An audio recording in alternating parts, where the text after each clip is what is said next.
बहुत सारी महिलाओं को प्रॉब्लम होती है कि एक बार नहीं बार बार दूसरी बार भी मुझे एक्टोपिक प्रेगनेंसी हो गई है, अब मैं क्या करूं।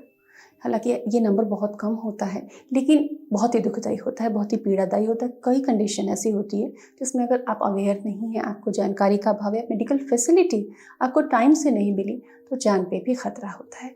नमस्कार, स्वागत है आपका यूट्यूब सहेली चैनल में।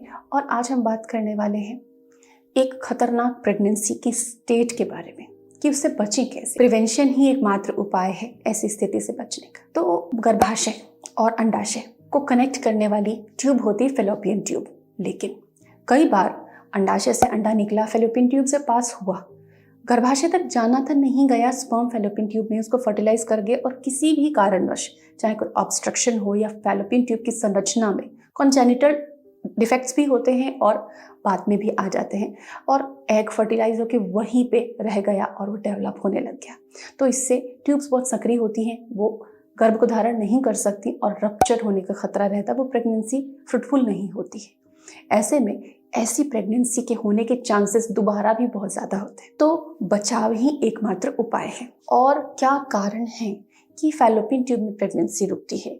तो most of time fallopian tube में इन्फेक्शन, चाहे क्लैमाइडिया जो बड़ा नॉर्मल सा बैक्टीरिया है, चाहे यूट्रस की टीबी हो उसकी वजह से, कहीं चाहे ट्यूब में पानी भरा हो, या फिर स्ट्रक्चर में कोई गड़बड़ हो, फैलोपियन ट्यूब की आपके स्ट्रक्चर में कोई गड़बड़ हो, पीआईडी जैसे इन्फेक्शन हो, तो मेन जो रीज़न है इन्फेक्शन होता है। इस केस में अगर इन्फेक्शन रहता है तो ट्यूब्स में ऑब्स्ट्रक्शन रहता है, स्कार हो सकता है या किसी भी तरह का फ्लूइड हो सकता है, तो इस वजह से एग प्रॉपरली ट्रेवल करके यूट्रस तक नहीं जा पाता और प्रेगनेंसी वहीं रुक जाती है। ऐसे में हमें इन्फेक्शन पे बहुत ज़्यादा ध्यान देना चाहिए, और इन्फेक्शन कई बार साइलेंट होता है। मेरा साइलेंट इन्फेक्शन का वीडियो ज़रूर देखें, क्योंकि महिलाओं को पता ही नहीं होता है कि उनको इन्फेक्शन है, और इससे धीरे धीरे करके उनके अंदर इन्फेक्शन घर बना लेता है, बढ़ता जाता है, और साइन सिम्टम्स बहुत कम होते हैं।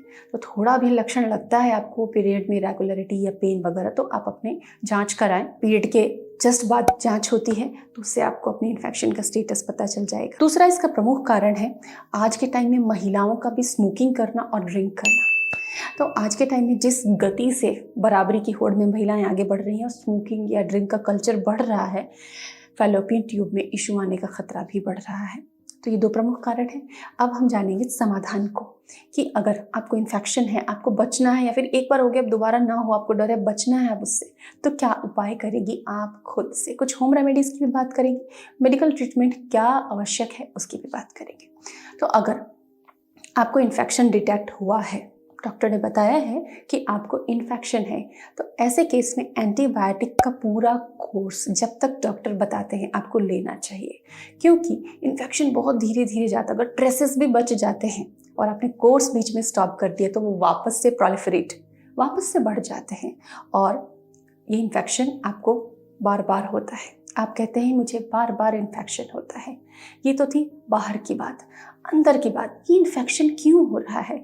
क्योंकि आपकी बॉडी में हेल्दी बैक्टीरिया नहीं है, आपकी गट हेल्दी नहीं है, आपकी इम्यूनिटी उतनी अच्छी नहीं है।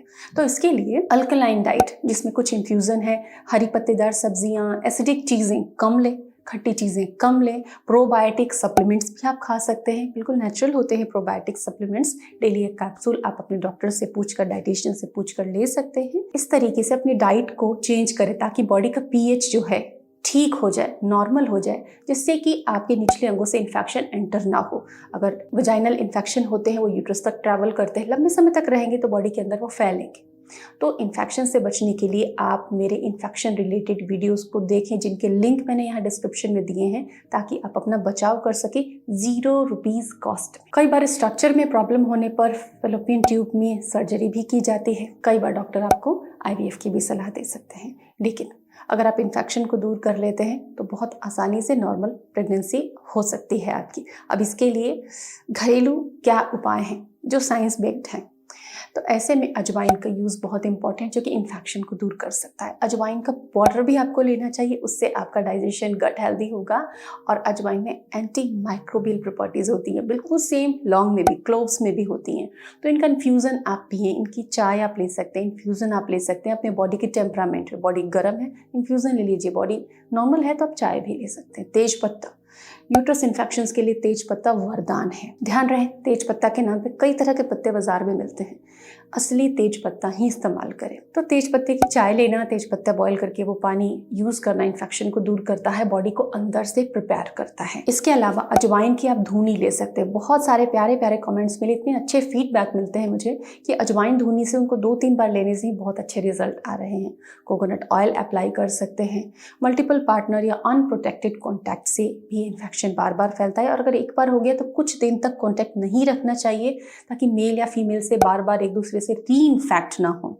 तो हाइजीन रखें, कॉन्टैक्ट का ध्यान रखें, डाइट का ध्यान रखें, और थोड़ी बॉडी की फ्लैक्सिबिलिटी रखें, अपना वेट मैनेजमेंट रखें, क्योंकि वेट बढ़ता है तो बॉडी में एसिडिटी भी बढ़ती है और बैक्टीरिया का इन्फेक्शन होने का खतरा बढ़ जाता है। तो आशा करती हूँ इन उपाय से आप अपनी प्रेगनेंसी को हेल्दी बना पाएंगी, इंश्योर करेंगी कि आपको एक्टोपिक प्रेगनेंसी का खतरा बिल्कुल ना हो।